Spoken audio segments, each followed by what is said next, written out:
Bonjour. Une bonne partie des dividendes des sociétés va aussi faire les frais de la crise déclenchée par le coronavirus.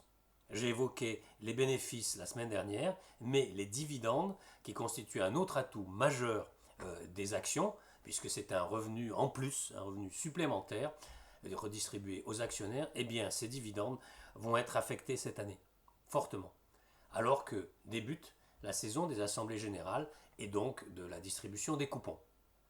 Un point s'impose sur ces dividendes. Compte tenu des pressions sur les chiffres d'affaires, les flux de trésorerie et les bénéfices, eh bien, un certain nombre d'entreprises ont déjà annoncé qu'elles gèleront les versements de leurs dividendes cette année. Et vous le verrez, d'autres vont suivre. Les swaps de dividendes anticipent déjà des réductions de 50 à 60% des dividendes, souligne Florian Alain de Mandarine Gestion dans un récent article. Et selon le pointage de Bloomberg, eh bien 134 membres de l'indice européen Stock 600 ont déjà annulé ou suspendu leurs dividendes depuis la mi-mars. Selon cette agence, les trois secteurs les plus affectés par ces coupes de dividendes sont la banque, les biens et les services à l'industrie, et évidemment le secteur des voyages et du loisir qui sont quasiment à l'arrêt, pas quasiment, qui sont à peu près à l'arrêt, oui. Les moins touchés, à l'inverse, sont les télécoms, la santé et le pétrole. Les États-Unis représentent près de 40% de tous les dividendes distribués dans le monde. C'est pourquoi eh bien, la période actuelle qui débute de publication des résultats américains constituera un indicateur majeur, souligne Jane Shoemake, directeur investissement de l'équipe Global Equity Income de Janus Henderson dans sa dernière étude sur les dividendes. Vous vous souvenez, je me sers souvent des études trimestrielles de Janus Henderson sur les dividendes pour faire un point. Globalement, Henderson estime qu'environ 60% des entreprises mondiales qui versent des dividendes ont une activité cyclique et que les dividendes versés par ce type d'entreprise seront affectés. 60%. Environ 40% seront évidemment probablement positionnés de manière plus défensive et leurs dividendes devraient se révéler plus résistants. 60% affectés, 40% qui pourraient un petit peu mieux résister. Cela comprend des secteurs tels que les services aux collectivités, les biens de consommation de base, les services de communication, la technologie et les soins de santé. On retrouve là, évidemment, certains secteurs que j'ai mentionnés dans le pointage de Bloomberg. Il est probable, comme pour les bénéfices, eh bien que les analystes vont continuer de réajuster leurs prévisions en révisant à la baisse leurs estimations de dividendes. Guillemets. Nous pensons que les prévisions de bénéfices du consensus et les attentes en matière de dividendes restent globalement trop élevées et feront l'objet de révisions à la baisse, importantes dans les semaines à venir, souligne Janus Henderson dans l'étude dont je me sers actuellement.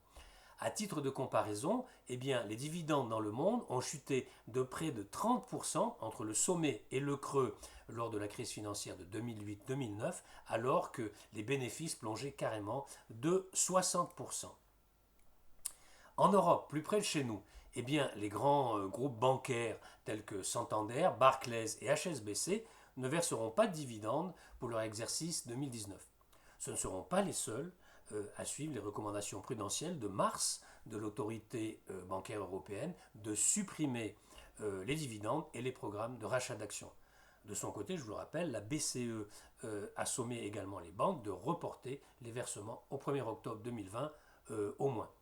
En France, eh bien, les grandes banques ont supprimé la distribution de leurs dividendes. C'est notamment le cas d'Amundi, de BNP, de Société Générale et de Natixis. Mais on trouve dans ce camp-là aussi des sociétés de tout type de secteur, notamment évidemment l'hôtellerie et le tourisme très affectés par le confinement.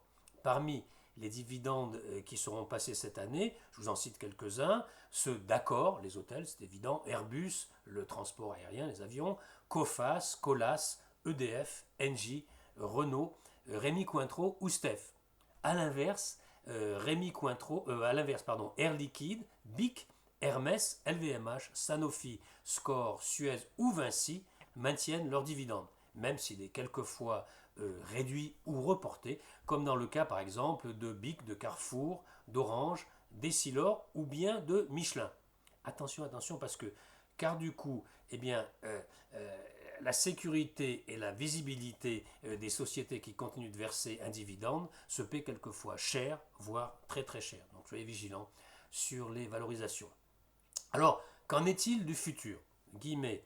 À plus long terme, nous pourrions voir les paiements de dividendes dans un certain nombre de secteurs reprendre en 2021, bien sûr qu'à partir d'un niveau de départ plus bas, à condition que la croissance des nouveaux cas de coronavirus atteigne un plateau, que le confinement actuel imposé par les gouvernements prenne fin et surtout que l'économie mondiale recommence à fonctionner et se redresse. Voilà ce que nous disent les analyses de Janus Anderson.